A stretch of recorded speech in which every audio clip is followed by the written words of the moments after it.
वापस लौट रहे होते हैं और तभी उनको रास्ते में एक गोलगप्पे वाला दिखता है। मुझे तो गोलगप्पे खाने का बहुत मन कर रहा है। चल ना रिंकी, गोलगप्पे खाते हैं। कैसी बात कर रही है पिंकी?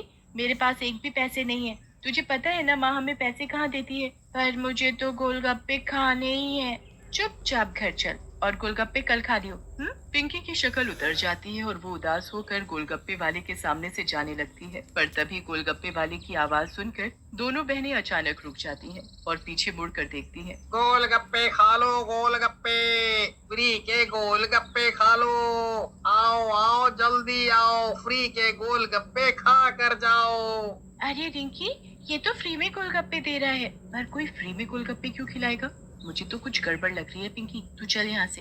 तू बेकार की बात मत कर, समझी? एक तो फ्री में गोलगप्पे खाने को मिल रहे हैं और उसमें भी तुझे पता नहीं क्या गड़बड़ लग रही है।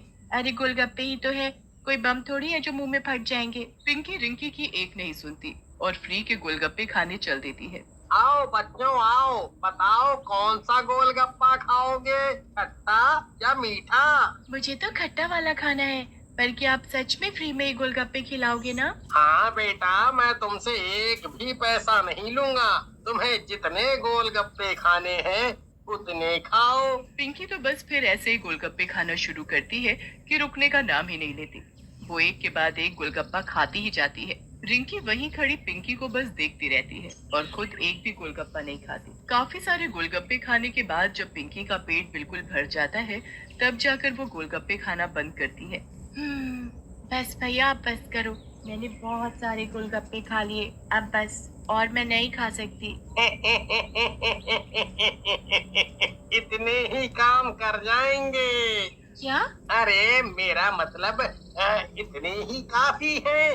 तुम्हारा पेट भर गया होगा है? हाँ वही तो। पिंकी और रिंकी अब घर के लिए निकल पड़ते हैं, पर रिंकी को उसका ऐसा फ्री के गोलगप्पे खाना अच्छा नहीं लगता। कुछ देर बाद जब पिंकी और रिंकी घर पहुंचती हैं, तो दोनों अपने अपने कामों में लग जाती हैं। रिंकी अपनी माँ का खाना बनाने में हाथ बटाती है और पिंकी अपने कमरे में जाकर खेलने लगती है। पूरा दिन ऐसे ही निकल जाता है। रात को सब सो जाते हैं। पिंकी और रिंकी भी अपने कमरे में सो जाते हैं। अगली सुबह जब रिंकी स्कूल के लिए उठती है और पिंकी को उठाने लगती है, तो पिंकी को देखकर उसके होश ही उड़ जाते हैं। पिंकी के गाल गोलगप्पे की तरह गोल गोल हो रहे होते हैं। उसका पेट भी गोलगप्पे की तरह फूला हुआ होता है। रिंकी पिंकी की ऐसी हालत देखकर डर जाती है और जल्दी से उसे उठाती है। पिंकी पिंकी जल्दी उठो, ये देखो जरा तुम्हें क्या हो गया है। क्या है रिंकी? अरे पहले उठो तो और जाकर अपनी शक्ल शीशे में देखो। पिंकी उठकर बाथरूम में जाती है और शीशे में अपनी शक्ल देखकर डर जाती है और जोर जोर से रोने लगती है। ये मेरे चेहरे को क्या हो गया? और ये मेरा पेट, हे भगवान, ये मुझे क्या हो गया?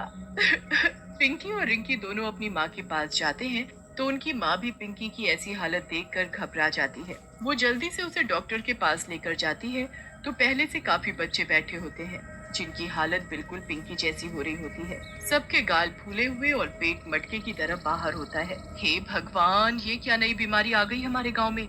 मुझे तो लगा था कि मेरी बेटी को क्या हो गया, और ये तो देखो कितने सारे बच्चे ऐसी हालत में बैठे हैं। मुझे भी कुछ समझ नहीं आ रहा, ये आखिर कौन सी बीमारी है।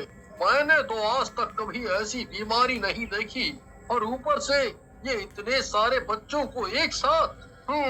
समझ ही नहीं आ रहा कि मैं करूं तो क्या करूं। कुछ ही देर में सभी बच्चों के गाल और पेट और ज्यादा फूलने लगते हैं। ऐसा लग मैं भोपाल से पुणे जा रही थी। करूं। कुछ ही देर में सभी बच्चों के गाल और पेट और ज्यादा फूलने लगते हैं।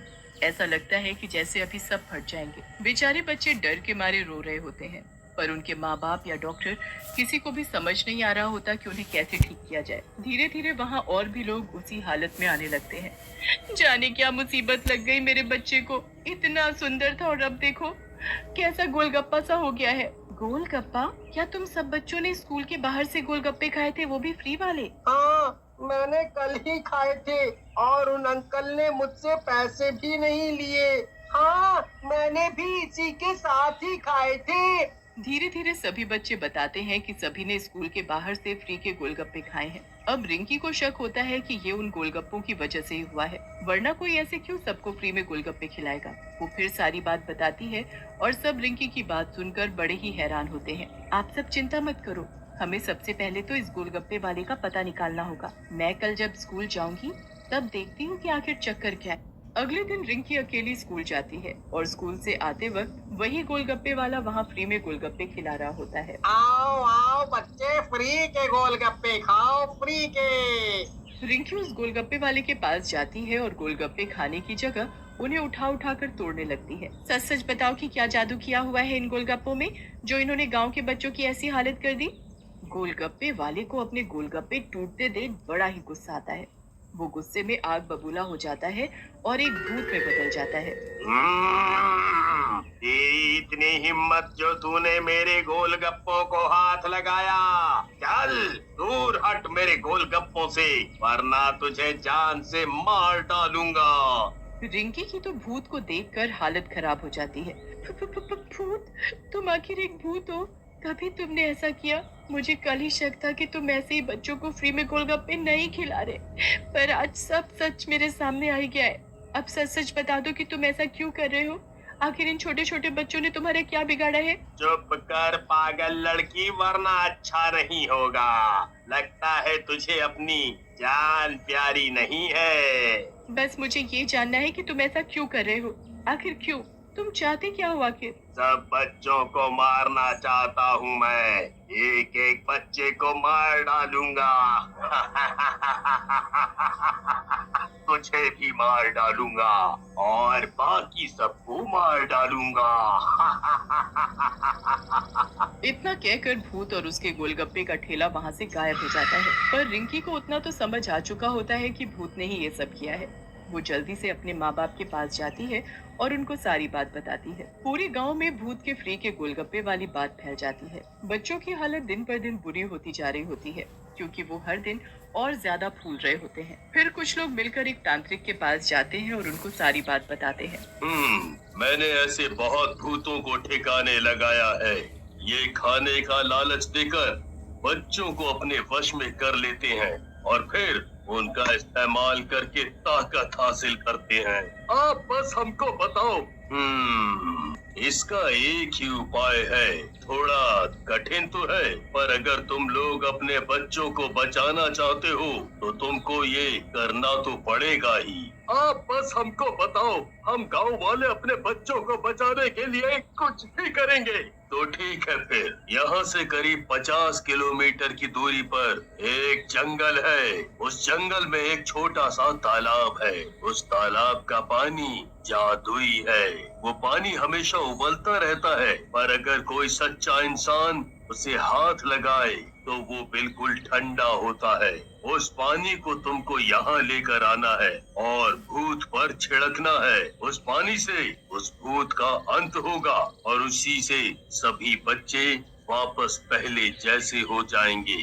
बस इसके अलावा मेरे पास कोई और उपाय नहीं जिससे उसका अंत हो सके और गांव के सभी बच्चे ठीक हो सकें। अब गांव के लोगों को ये चिंता सताने लगती है कि उस घने जंगल में जाएगा कौन। पर तभी रिंकी वहाँ जाने का फैसला लेती है। उसके माँ बाप उसे बहुत मना करते हैं, पर वो अपनी बहन और दोस्तों को बचाने के लिए खुद ही जाने का फैसला करती है। वो उसी वक्त वो जादुई पानी लेने के लिए निकल पड़ती है। पूरा दिन चलने के बाद वो जैसे तैसे उस जंगल में पहुँच जाती है और उस जादुई पानी को ढूंढ लेती है जो उबल रहा होता है। रिंकी जल्दी से उसे एक बोतल में भरकर घर ले आती है और अगले ही दिन स्कूल के बाहर जाकर उस गोलगप्पे वाले का इंतजार करने लगती है। गांव के बाकी लोग भी वहाँ छुपकर खड़े होते हैं। थोड़ी देर बाद ही वहाँ वो भूतिया गोलगप्पे वाला आ जाता है। अब देखती हूँ इसे तो मैं आज मैं इसको मार ही डालूंगी। आओ आओ फ्री के गोलगप्पे खाओ, आओ आओ। अब तू हमें पागल नहीं बना सकता, समझा? मुझे तेरा सारा सच पता चल चुका है। अब तू नहीं बच पाएगा। गोलगप्पे वाला भूत के रूप में बदल जाता है और रिंकी को डराने लगता है। मैंने तुझे कल ही समझाया था ना, फिर भी तेरी इतनी हिम्मत तो तू आज फिर आ गई। अब आज तू मुझसे बच नहीं पाएगी। पर रिंकी तभी अपनी जादुई पानी की बोतल खोलती है और उस भूत के ऊपर डाल देती है। भूत का शरीर आग की तरह जलने लगता है। कुछ ही देर में वो भूत राख में बदल जाता है। आज इस भूत का अंत हो गया। तुम्हारा एहसान हम गांव वाले